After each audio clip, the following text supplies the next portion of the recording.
जी ma'am, बताइए क्या कार्यक्रम है आपका ये आज की जो पीसी की गई है, आगे का क्या प्रोग्राम है? सबसे पहले तो मैं आप सभी का स्वागत करती हूँ कि इतने कम समय में आप लोगों ने हमें टाइम दिया, ये प्रेस कॉन्फ्रेंस कर रहे हैं। तो मैं कार्यक्रम के बारे में बताना चाहूँगी। ये हमारा 16वां आदिवासी युवा आदान प्रदान कार्यक्रम है, जो गृह मंत्रालय के सौजन्य से हम लोग करते हैं। इस पर दिल्ली राज्य और नेहरू युवा केंद्र दिल्ली, उत्तरी दिल्ली, हम लोग ये कार्यक्रम कर रहे हैं 13 से 19 फरवरी 2025। और ये कार्यक्रम हम लोग आनंद धाम ट्रस्ट बक्करवाला नांगलोई में किया जा रहा है।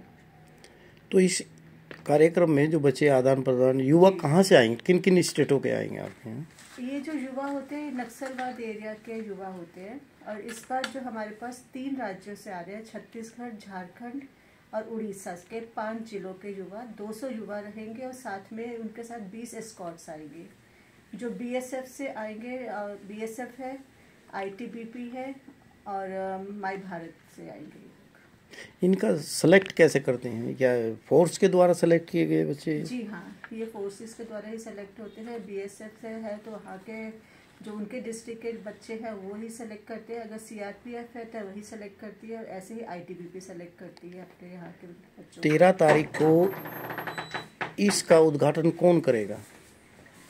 हमने काफ़ी लोगों को न्योता तो दिया हुआ है कि एमपी साहब का भी आने का हो रहा है, मिनिस्टर साहब का भी हो रहा है। लेकिन अभी जैसे कि पार्लियामेंट सेशन चल रहा है, कंफर्मेशन हमारे पास अभी नहीं आया है किसी का। और जैसी कंफर्मेशन आते हैं हम आपको बता देंगे कि कौन वीआईपी आ रहे हैं हमारे तो में। 13 तारीख से 19 तारीख तक कहाँ कहाँ का इनका घुमाने का आपका कार्यक्रम है? हाँ जी, ये 7 दिन का कार्यक्रम रहता है। 13 को हमारा विधिवत उद्घाटन होगा शाम को 4 बजे। उसके बाद फिर हम 14 तारीख को इनको हम होंडा मोटर्स मानेसर में इंडस्ट्री विजिट के लिए लेके जाएंगे। वहाँ पे उनको कैसे मोटरसाइकिल्स बनती है, 15 सेकंड में एक मोटरसाइकिल तैयार हो जाती है रोबोट्स के द्वारा। तो वो सारा रोबोटिक्स का उनका वो दिखाएंगे। वहाँ पूरा दौरा होता है।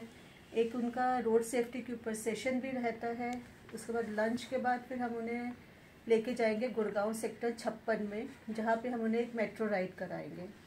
और ये भी बता दूं कि जो बच्चे हैं बहुत दूर दराज गाँवों के बच्चे आ रहे हैं, जो शायद फर्स्ट टाइम ट्रेन में बैठेंगे जी। उन्होंने कभी ट्रेन भी नहीं देखी, स्टेशंस भी नहीं देखे हैं। तो आके यहाँ पे हम चाहते हैं कि जो भारत का मेन हमारा कैपिटल है दिल्ली, वो उसकी क्या हमने विकास करा है। मेन पर्पस यही है कि उनको विकास के साथ जोड़ना। तो इस तरह से हमारा कार्यक्रम 14 तारीख का रहेगा। 15-16 को हम एजुकेशनल सेशंस है हमारे, अलग अलग रिसोर्स पर्सन्स आएंगे, गवर्नमेंट सीनियर गवर्नमेंट ऑफिशियल्स रहेंगे उसमें। वो अपने अपने विषय के ऊपर उनको, चाहे वो बैंकिंग से रिलेटेड हो, साइबर क्राइम से रिलेटेड हो, सोशल मीडिया से रिलेटेड हो, और उनके अपने जो वो अपना काम शुरू कैसे कर सकते हैं, वहाँ पे रहकर भी अपने बिजनेस अपॉर्चुनिटीज़ होगी, उनके करियर गाइडेंस के ऊपर। इस तरह के सत्र हमने 15 और 16 को रखे हैं। पॉलिटिकल विजिट कौन कौन रहेगी आपकी? पॉलिटिकल विजिट में महामहिम राष्ट्रपति जी से हम समय मांग रहे हैं। अगर वो समय दे देते हैं वहाँ पे, तो उनके साथ उनका एक पूरा एक दौरा रहता है राष्ट्रपति भवन का। फिर उनके साथ हाई टी रहती है, बच्चों के साथ सीधी बातचीत होती है उनकी, वो भी हो सकता है। उपराष्ट्रपति जी के साथ भी हमें टाइम मिल सकता है। ये जैसे ही हमें कंफर्म होगा हम बता देंगे आप लोगों को। जो